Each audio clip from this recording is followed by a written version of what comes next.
going on, guys? Welcome back for another video. Today I'm coming at you guys with another maintenance video on the Raptor 700. I've had a few comments on some of my past videos about doing a coolant change, so that's what we're going to be doing today. So I don't know if you guys have seen my coolant change on the Daytona I did, but I like using engine ice, mainly because it uses propylene glycol instead of ethylene glycol. I have a whole video on engine ice and why I like it, but basically propylene glycol has two main things that I like about it. It's non-toxic and it's biodegradable, which ethylene glycol, that stuff will kill you if you drink it. This stuff is non-toxic. I mean, probably still wouldn't drink it, but you know, it's just better for the environment and it's not as dangerous. So in today's video, we're going to be using 1/2 gallon of engine ice. I just bought mine on Amazon. Honestly, I have a pretty hard time finding it in stores just because it's kind of a small company. You know, you can find it in Walmart sometimes, but I just bought mine on Amazon for about, I think it was like 25 bucks, free shipping. So before we get started, I just want to go over what you guys will need to do your coolant change. You're going to need basically just a regular socket set, and well, the important part is the set of Allens. You'll also need a towel in case you don't want to get your concrete dirty with any coolant that spills, an ice cream bucket or a bucket to dump your coolant in, as well as some distilled water.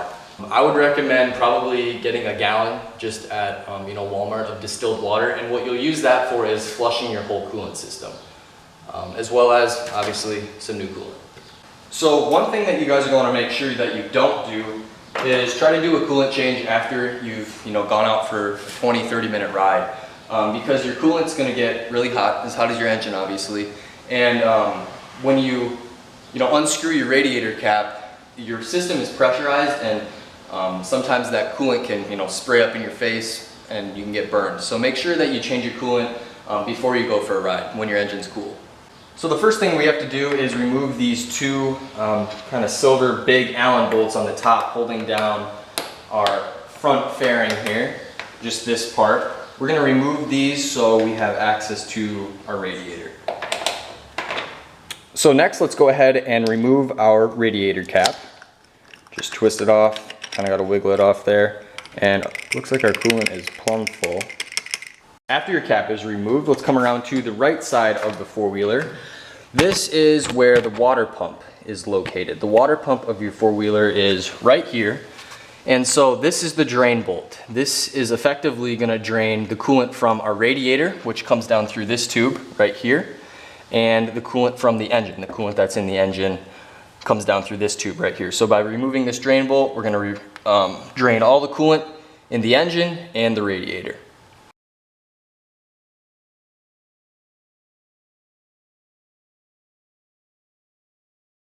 And the bolt that you're going to want to remove has this little copper, or it might be a brass actually, brass washer around it. So as soon as you loosen that, it's going to start draining out. And I guess I'm just going to, oh shoot. Mine is getting really messy. Oh my gosh. What a fail. Alright, well I guess that's the way to do it. I just barely loosened this bolt, so it's just like barely draining out, as you guys can see. I don't know, I'll zoom in. But if you loosen it any more than that, then it basically just runs down the frame. So I just loosened mine just a little bit. I'm just going to let it drain out slow so I don't make a big mess. Alright guys, so while that is draining, I'm going to come around to the other side of the quad, and this is where our coolant overflow tank is located. So of course we also need to drain this. I'm going to grab a new bucket just because I don't want to wait till that's done. So I'm going to grab this new bucket.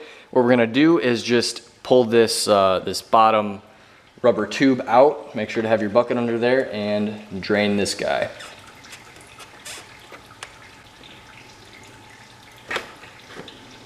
We're just going to let that drain. And it is a good idea to rinse this as well with distilled water, so that's what we're going to be doing next. And I don't know if I've mentioned it yet, but the reason you have to use distilled water, you need to use distilled water or reverse osmosis, because the regular water just out of your sink or your tap contains a lot of minerals and chemicals that the city puts in it to make it clean. And you don't really want that stuff going inside your coolant system of your engine because it can cause buildup, and that's never good. So I filled the tank about halfway up. I'm just going to cap it off, shake it around, and get my bucket ready And then we're just gonna go ahead and drain it into our bucket again. That'll get out whatever dirt's in there and stuff like that. And once you drained all the water out of there, go ahead and put your bottom tube back on. So now that we are done with that, it looks like the coolant on the other side of the quad has finished draining from the radiator and the engine.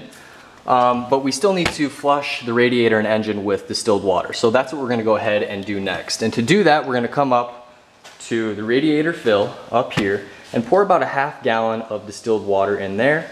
And of course, drain it out into our bucket. All right, let's go ahead and pour in some distilled water here. Let's go ahead and drain the water again.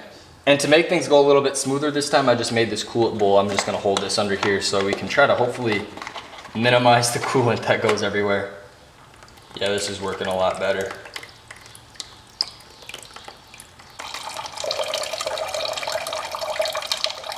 And as you guys can tell, it's still pretty green, so I'm gonna go ahead and repeat this process probably 2 more times, just to make sure that I get all the old coolant out.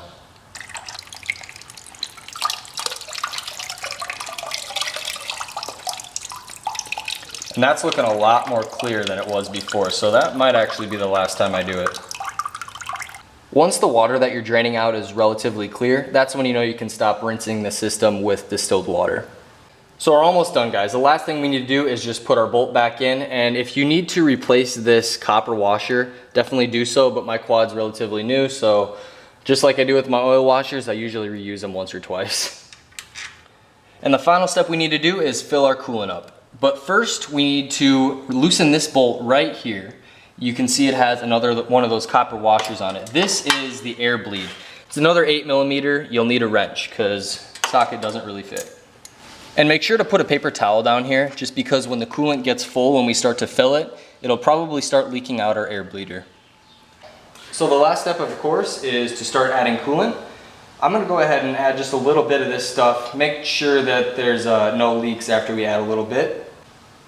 And while I'm filling this up, I think I forgot to mention something about that air bleeder. Don't take the screw all the way out, just loosen it up probably a quarter turn or so, just to allow air to, pass through it. If you take the screw all the way out, some coolant will probably leak out, and you don't really want that. So just loosen the screw quarter turn or so. All right, guys, I just topped off the radiator. If you were wondering how much is left in our jug, this is how much is left. Let's go ahead and put on our radiator cap now. One last thing to do is, well, don't forget to close your air bleeder. I just closed mine off camera. 8mm, tighten her up, not too tight, tight enough.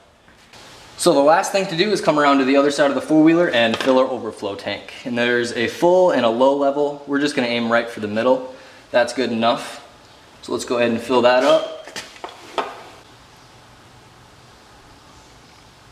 And that should be good. And of course, make sure to put your cap back on. And in my situation, I need to bolt it back up to the frame, and we are done.